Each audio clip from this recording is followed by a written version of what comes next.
Meu nome é Débora, uma imperfeita falando do que é perfeito. Abre comigo a sua Bíblia no livro de Êxodo, no seu capítulo 13. Prepara papel e uma caneta, registra aquilo que o Espírito Santo de Deus falar ao seu coração. Nós continuamos com as revelações desse livro tão especial, tão incrível, tão cheio de segredos de Deus para nós, que é o livro de Êxodo. Então, nós concluímos na semana passada até o capítulo 12, em que o Senhor falou para o povo, dizendo que era o tempo da Páscoa, que era um período que eles deveriam permanecer celebrando de ano em ano, porque seria o marco de uma libertação, o marco de algo que mudaria a vida deles. E agora, no seu capítulo 13, a Bíblia inicia falando para nós sobre uma orientação que o Senhor deu para Moisés, que era a consagração de todos os primogênitos a Deus. Só que a orientação de Deus não era simplesmente consagrar somente os primogênitos que nascessem homens, mas também entregar para o Senhor os primeiros animais que nascessem.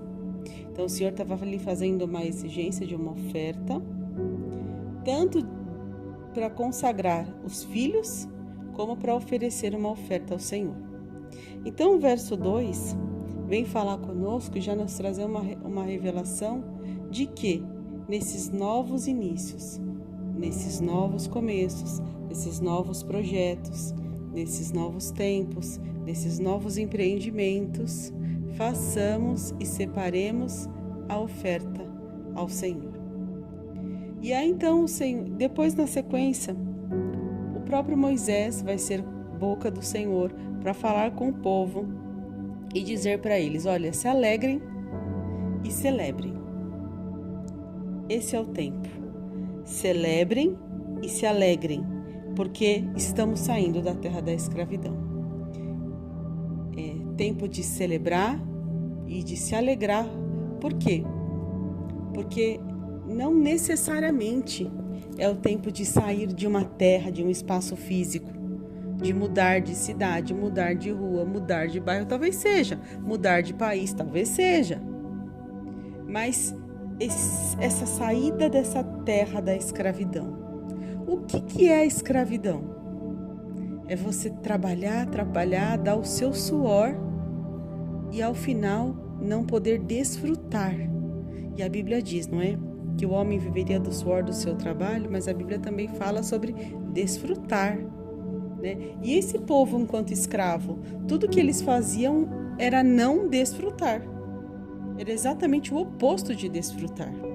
E aí o Senhor está falando, olha, é o tempo da sua libertação, é o tempo da cura que você estava buscando, é o tempo das novidades, é o tempo de acabou aquele fardo pesado, aquele peso que você carregava, aquela mochila de 2 toneladas que você carregava nas costas, as dificuldades que você tinha de fazer, tipo, sabe uma expressão que diz nadar e morrer na praia? Então, sabe isso? Então, é o Senhor falando, Moisés falando, sendo boca de Deus para falar para o povo, se alegre e comecem a celebrar. Marca esse período, porque este período é o período que vocês vão comemorar, porque é o período que vocês vão sair dessa situação. Se fôssemos analisar de acordo com o calendário de hoje, esse período ao qual Moisés ali cita, que é o mês de Abib, seria o equivalente ao nosso mês de março e abril, aproximadamente, né?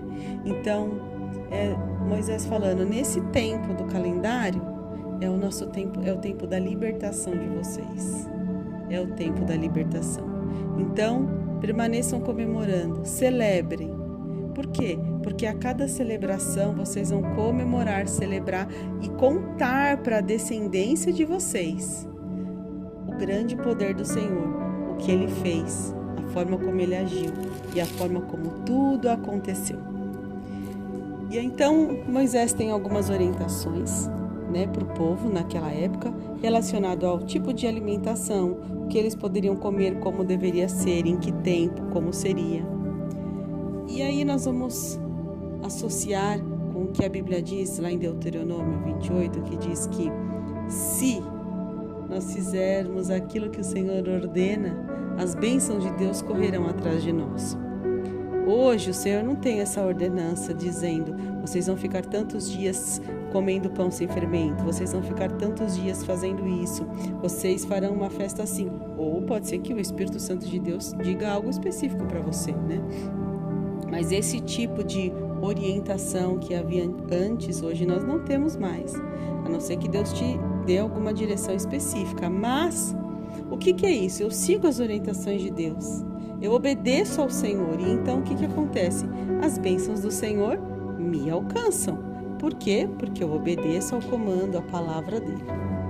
E aí então, a Bíblia vem dizer que Faraó deixou o povo sair. E aí então, o povo vai sair do Egito. Só que olha o que a Bíblia diz para nós, que Deus não guiou o povo pela rota dos filisteus. A rota dos filisteus era o caminho mais curto, mas não foi por ali que Deus guiou o povo. Imagine, se você vai pegar um mapa, escolher um trajeto, você vai olhar no mapa para chegar no mesmo lugar. Se eu for por essa estrada, eu rodo tantos quilômetros. Se eu for por tal estrada, eu rodo tantos quilômetros. Se eu for por outra estrada, eu rodo mais tantos quilômetros. O que seria o melhor, o de praxe? Como se você escolheria? A estrada mais curta, porque em tese o caminho mais curto me faz chegar mais rápido. Pensemos assim, mas e se a estrada mais curta for uma estrada que ela é uma estrada inteira de terra, pedras, com alagamento, que se você não tiver um carro com tração 4x4 não vai passar? Essa estrada ela tem subidas íngremes que o carro parece que vai ficar de pé e o seu carro hoje não tem motor para aguentar. Essa é a melhor opção para você? Talvez não, não é?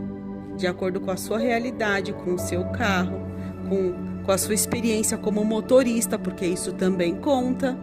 É a habilidade do motorista na direção do veículo, mesmo que às vezes a pessoa tenha um carro preparado, novo, 4x4, com tração, dependendo de onde ele vai subir, se o motorista não souber como usar tração, como dirigir, como fazer, também de nada vai adiantar.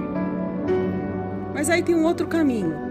Nesse outro caminho, aparentemente o caminho é um caminho médio. Só que nesse caminho tem muito pedágio, mas muitos pedágios. Então você vai ter um custo exorbitante de pedágios que vai exceder quase o custo da viagem. Só um exemplo. E aí você tem uma terceira rota. Aparentemente é mais longo de todos. Você olha e fala, meu Deus, que rota longa. Mas é aquela rodovia sinalizada, iluminada, aquele trajeto lindo de andar, sabe? Não tem trânsito, quase nada de pedágio, uma via extremamente com asfalto impecável, sem buraco. Imagine só, um tapete para dirigir, como se diz. E aí você tem 3 caminhos para escolher. Como Deus, Ele conhece, só que você não sabe tudo o que vai acontecer daqui 1 quilômetro, daqui 3 quilômetros. Você não conhece a estrada na totalidade. Porque tem coisas que a gente acha que conhece, mas você não sabe se caiu uma árvore no meio do caminho, se teve um acidente ali naquela estrada, se algo aconteceu. Você não conhece. Mas Deus, Ele já está lá na frente, porque Deus está no futuro. E aí então olha o que o Senhor diz. O Senhor disse que Ele não ia permitir que o povo fosse pelo caminho dos filisteus, pela rota dos filisteus, mesmo sendo o caminho mais curto. Sabe por quê? Porque quando o povo se defrontasse com aquele exército e tivesse que guerrear, talvez eles se arrependessem e recuassem para o Egito. Olha só. Então Deus já sabia o que estava lá na frente, já conhecia a estrutura emocional, mental, física, a estrutura de guerra que os israelitas tinham. Então, Deus já sabia que aquela rota, embora curta, não era a melhor rota. E muitas das vezes nós não entendemos porque tem caminhos que a gente segue na vida e às vezes a gente está reclamando, achando que está errado, sem nem sequer imaginar que na verdade o Senhor está nos dando às vezes uma rota e um caminho que está nos poupando de uma batalha, que está nos livrando do embate. Às vezes parece que a caminhada está mais longa, mas nós estamos caminhando em terra segura, por caminhos que a gente sabe que são caminhos estáveis. Só que além disso, além de levá-los por uma rota estável, em que não teria embates no meio do caminho, Deus enviou uma coluna de fogo, uma coluna de fogo de noite para iluminar a noite e uma coluna de nuvem para guiá-los durante o dia na caminhada. Então eles tinham ali sinalização, eles tinham o momento de parar, o momento de avançar, o momento de andar, o momento de descansar, embora estivessem indo por um caminho mais seguro. Então eles estavam indo por um caminho que não era surpresa para Deus, não era surpresa, não era algo assim, nossa, Deus levou eles por esse caminho, tem um mar vermelho no final. Não. O verso 18 diz assim, Deus fez o povo dar a volta pelo deserto seguindo o caminho que leva ao mar vermelho. Ou seja, o mar vermelho sempre foi o destino daquele povo. Nunca foi fomos surpreendidos com o mar. Não foi uma surpresa o mar para Deus. Deus levou o povo para aquele caminho. O mar era o destino. Porque na visão superior de Deus, ele já tinha definido todo o trajeto, ele já sabia onde os israelitas iam chegar. Porque Deus, ele é o nosso GPS perfeito. Deus é o nosso GPS perfeito. Amanhã nós continuamos, se assim Deus permitir. Compartilhe essa mensagem com mais alguém. Se inscreve no canal, curta essa mensagem e envia para mais alguém. Até amanhã.